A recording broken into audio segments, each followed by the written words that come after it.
Bon, en disant qu'il y a une concurrence entre les frères, entre les citoyens, les prétendants pour l'espace public, c'est pas pour devenir bon fonctionnaire.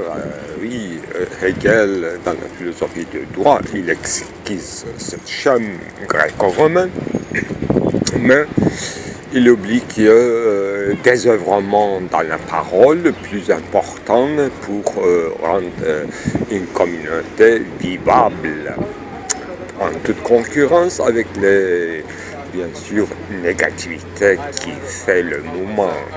Négativité dans ce jargon poétique, dans ce milieu, veut dire se vexer l'autre, se vexer de l'autre frère, sœur. C'est ça. Mais il faut passer rapidement à deux descriptions panoramiques d'une part de l'Orient musulman et de l'autre part de l'Occident moyenâgeux et chrétien. Alors, ce que deux cultures ne se comprennent pas l'une de l'autre, et il faut pouvoir les traduire l'un à l'autre, et pour montrer la proximité. D'abord, fraternité. Ensuite, d'abord, quelques informations de l'ordre presque métaphysique et empirique concernant, par exemple, la vie à Constantinople musulman, c'est-à-dire Istanbul, pendant l'époque de l'Empire ottoman. Alors, la majorité de la population, je parle de la démographie, non pas de la démocratie, vivait dans le côté occidental de la ville qui était séparé toujours par le Bosphore, donc Asie et Europe. Donc ils habitaient dans l'ancien Byzance du côté occidental. Mais pour mourir, pour être enterré, ils voyageaient en cadavre avec une barque de Hadès. Ils traversaient le Bosphore pour être enterrés du côté de Üsküdar, précisément dans une gigantesque cimetière qui s'appelle Karacaahmet.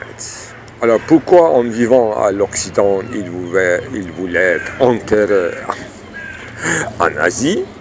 Parce que dès qu'ils mettaient le pied à Üsküdar, c'est-à-dire du côté asiatique, c'était pour eux déjà la Terre Sainte. Ils voulaient absolument être enterrés, si c'est possible, pendant le pèlerinage à Mecque. Il y allait pour mourir, parce que c'est pour ça que les vieux, ils y allaient plutôt pour mourir, pour rester, être enterrés là-bas. Et dans le cas plus commun, ils étaient enterrés du côté d'Asie. Parce que toute l'Asie commençait et touchait à la Terre Sainte, c'était la même chose. C'est pour ça qu'on peut expliquer cette géographie inexplicable de cimetière gigantesque de Karacaahmet qui n'a ni queue ni tête, qui a des volets, etc. Que j'ai vu des endroits, des régions dans ce cimetière complètement détruits ou bien rendus à la nature. Toutes les sphères sont s'écroulaient, les pierres tombales dispersées. Je ne sais pas si j'ai vu cette scène pendant mes promenades enfantines ou je rêvais ou je fantasmais, mais j'ai demandé ces régions à un responsable de cimetière récemment qui m'a affirmé en disant que oui, il y a deux régions comme ça. On sait que le cimetière actuel, bien que gigantesque, s'étendait encore plus des hectares et des hectares dans le côté asiatique de la ville qui allait jusqu'à jardin de mosquée de Kızıl Toprak, pour dire l'extrême de ce cimetière connu avec les documents maintenant archéologiques parce qu'on a détruit cet immense cimetière. Là où on peut voir même les photos et les descriptions détaillées dans les écrits des voyageurs européens et les historiens aussi en ont parlé.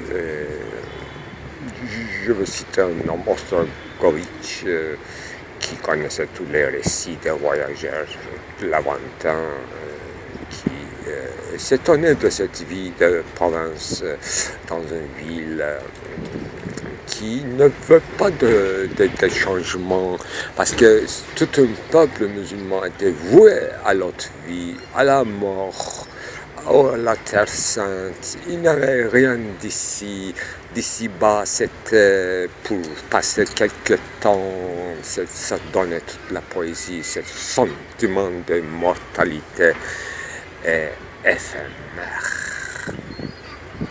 Voilà notre grande poésie de Divan qui est fondée sur cette éphémérité du monde, cosmos. Et moi, c'est-à-dire Psyché, avec sa passion à diriger, avait besoin d'une sorte d'initiation au soufisme avec les étages, les échelons qui vont vers l'homme parfait, impossible presque à atteindre, comme une idée régulatrice. Le maqam, c'est-à-dire la position supérieure, si ce n'est pas abusé par le chef religieux, que c'était impossible dans le soufisme, restait vacante, c'est-à-dire non décrit, mais voulu, désir, un point inatteignable. C'est ça le sommet de l'éducation idéalisante musulmane. Voilà une rapide description que je peux détailler en 1000, donner un prix et vérifier et justifier. Passons à cette rencontre mythique des chevaliers, l'ordre des chevaliers templiers. Et leur première croisade à Jérusalem, Terre Sainte, et leur rencontre inattendue avec leur homologue, je dirais, de Hassan Sabbah dans l'état fatimide, qui est connu comme renaissance de l'islam aussi, en dehors de l'Andalousie et en Égypte, à Caire et à Bagdad, il y avait une présence fatimide dans la Terre Sainte. Donc, la première rencontre des Templiers qui étaient à la cherche en quête bien sûr, en quête de reliques, la coupe sacrée, la vie, la source de la vie.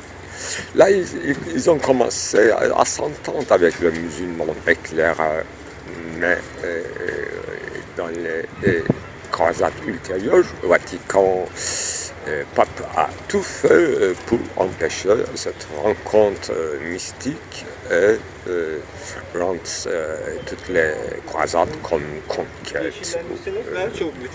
violence,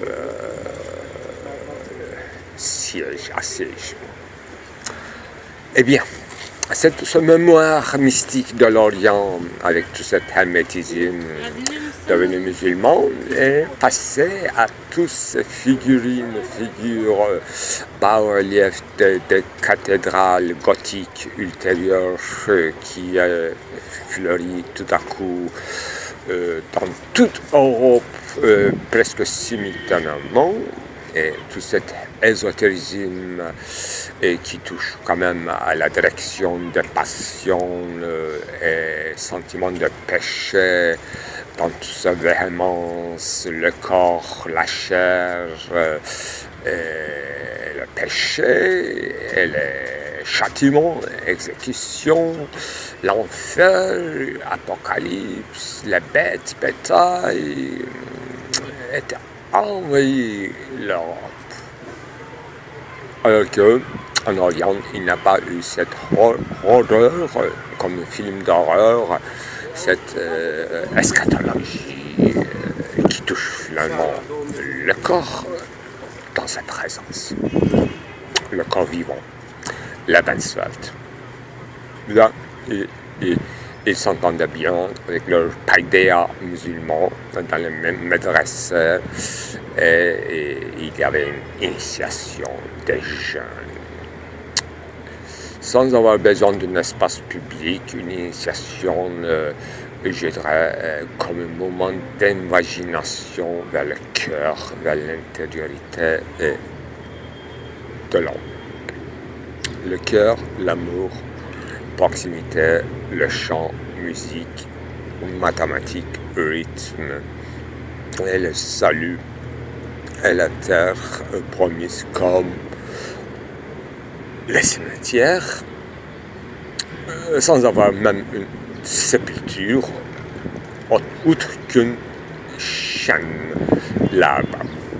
Voilà, simplicité musulmane dans ses primitivités chrétienne, genre de fraternité chrétienne, fleurie en Anatolie, dans les lieux de 1000 églises Cappadoce, c'est ça.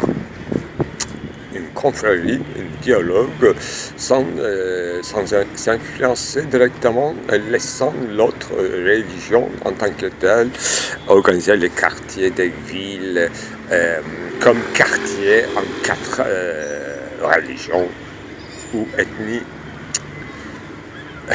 grecques, arméniens, juifs et musulmans.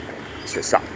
Urbanisme ottoman, trop vite décrit, et en Europe, d'une part la peste, l'autre part fête carnavalesque, et donc survivance de Dionysos, expiatoire, bouc émissaire, passion répétée de Jésus-Christ, même sur le roi, exécution, décapitation, but plutôt du feu sacré, le boucher célèbre, des sorciers, des femmes et des hommes, et tout ce qui est péché, non pas contre la religion, mais c'est selon la religion, donc ils étaient obligés d'expier sur le boucher, le feu purifiant. Voilà. Donc, dans l'absence de la poésie, des cris, des situations configuratives, il n'y avait que ce théâtre sauvage et mystique, excessif, comme phénomène saturé et satisfait, bien sûr. Voilà. Bonsoir.